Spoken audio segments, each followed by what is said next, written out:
Mr. President, I rise today to talk about a train wreck that is coming to our country right before our very eyes. Yesterday, the Federal Reserve, for the fourth time in the last year and a half, increased the federal discount rate by 1/4 point. 1/4 point. That's a rounding error in most people's imaginations, and yet I think it's a very impactful number. That's the fourth increase in the last year and a half that amounts to 100 basis point or 1 percentage point, 1 full percentage point increase in our discount rate. With a $20 trillion debt, that equates to about $200 billion of new interest that we will be required to pay out of the revenue that we get off the backs of working men and women in America.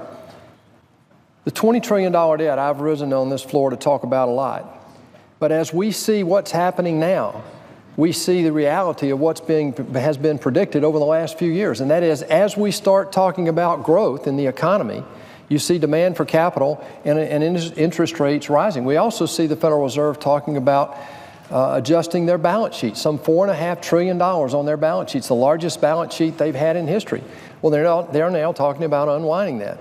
So these are dramatic impacts on what we're talking about right now, and that's how do we fund what we're going to be doing, not only in health care, our military, as well as the domestic programs that we're here to talk about.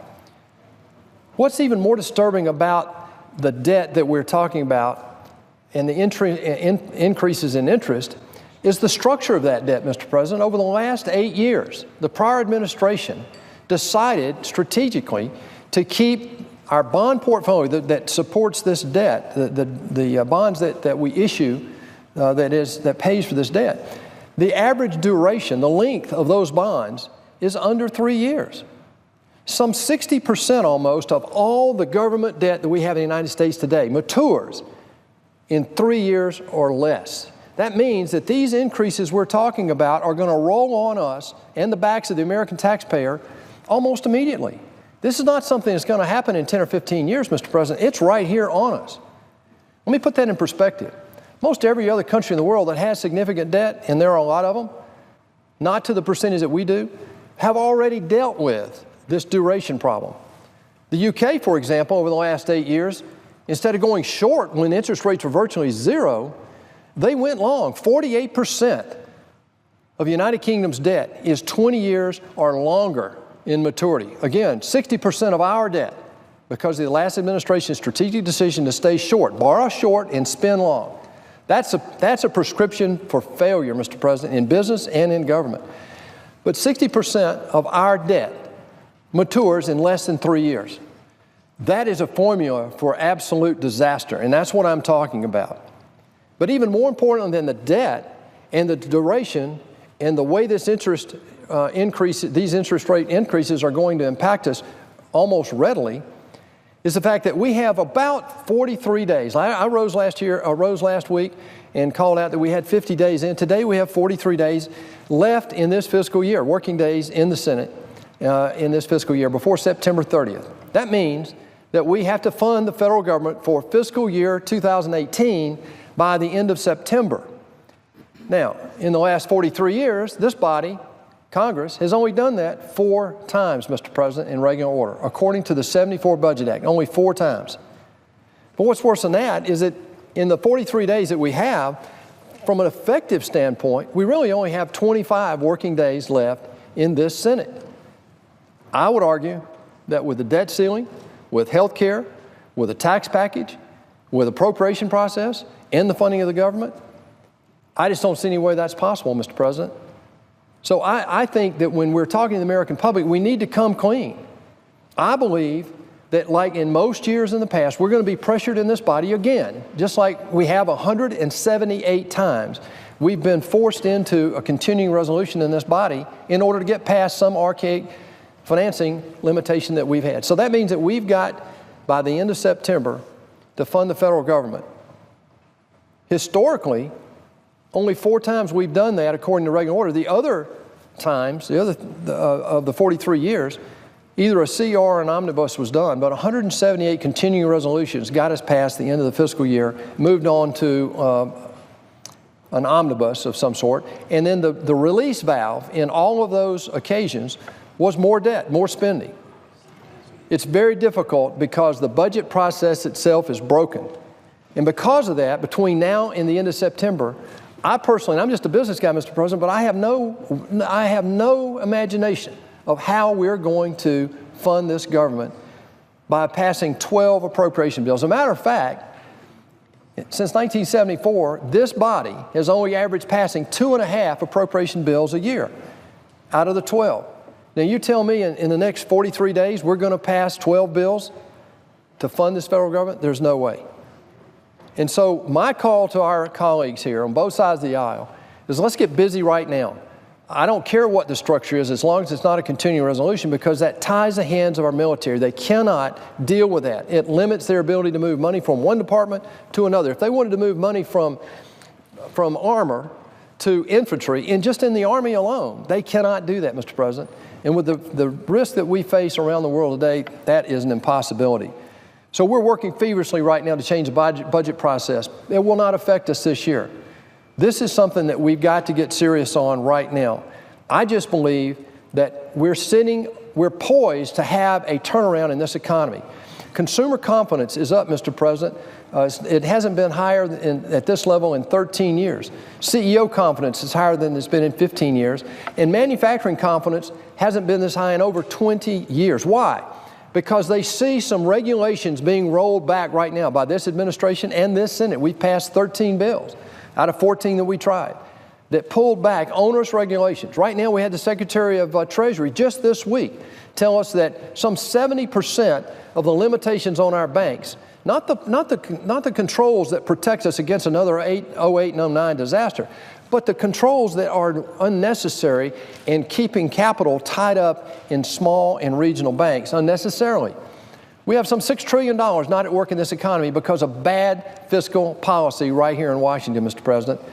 What we're trying to do is unwind that, get it back into the economy. And by the way, if the Federal Reserve releases their $4.5 trillion and we don't find a way to unleash this $6 trillion, tell me where the capital is going to come from. I'm here to tell you that we are on the brink, I believe, of an economic turnaround if we can, in fact, affect a reasonable improvement in health care, get on and fund the government in a responsible way before September 30th, move on and get a tax package done this year, Mr. President.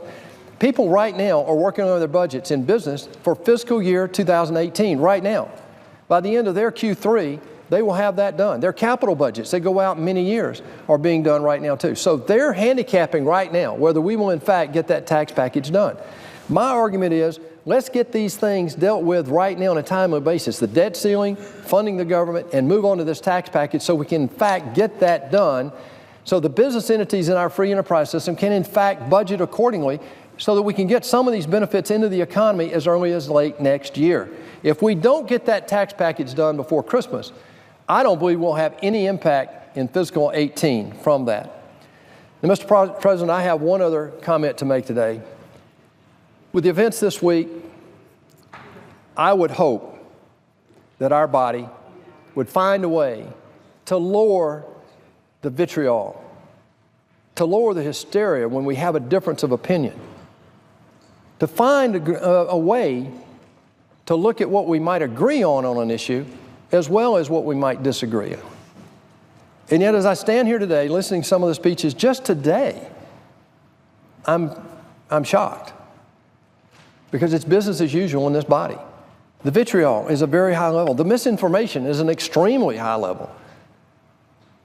Remember when President Obama said, if you like your insurance, you can keep your insurance. If you like your doctor, you can keep your doctor. Premiums will go down under Obamacare. Deductibles will go down. Everybody will have insurance. The CBO overestimated by 20 million people the number of people that would sign up for Obamacare. And oh, by the way, we're going to institute a 30-hour work week limitation to define full-time work, and we're going to limit anybody over 51 employees has to comply. Well, we now know both sides are even agreeing that it's failing. What they're saying now, though, is they're relying back on the argument, well, let's move to regular order now. Let's make sure we all get this done together. Well, where was that conversation in 2008 and 9 when behind closed doors, a supermajority crammed down the throat of the minority this thing called Obamacare. Remember in the House of Representatives, the then Speaker Pelosi said, if you want to find out what's in the bill, you have to vote for the bill? I think there were a matter of hours that day before the Senate, when they got the bill, had to look at that bill before they had to vote on it that night. But let's look at the reality, Mr. President. Obamacare is collapsing under its own weight. We know that rates are up over 105% nationally. In my state alone, they're more than doubled in the last 3 years. Deductibles are up even more than that. 45% of the counties in the United States are down to one carrier, Mr. President. In my state alone, Georgia, we have 159 counties in our state. 96 are down to one carrier. States like Ohio, Virginia, Iowa, Tennessee, and other, Missouri, are told now that they're losing their last carrier in the individual market. But let me highlight the reality here. Before the Affordable Care Act, 48 million people in the United States did not have insurance. That was a catastrophe. We all agree with that. Today, however, what nobody on the other side talks about is that 28 million people today in America, the richest country in the history of the world, still do not have health care coverage. I can't see how that's a success by any measure. And of the 20 million that got insurance over the last 6 years, 16 of them did not get it through Obamacare. It came through the Medicaid expansion. And of the remaining 4 trillion, 2 trillion were like me and my wife that were canceled and then had to come back into the Affordable Care Act unwillingly. But that was our only choice. And oh, by the way, we had to have a program that had so many other features in it that our rates doubled over that period of time. It just seems to me, Mr. President, that what we have before us today is an opportunity to clean up this mess and provide for the things that were broken in 2008. We know that we've got to cover pre-existing conditions. We don't want people canceled, have their insurance canceled just because they get sick. That's not the American way.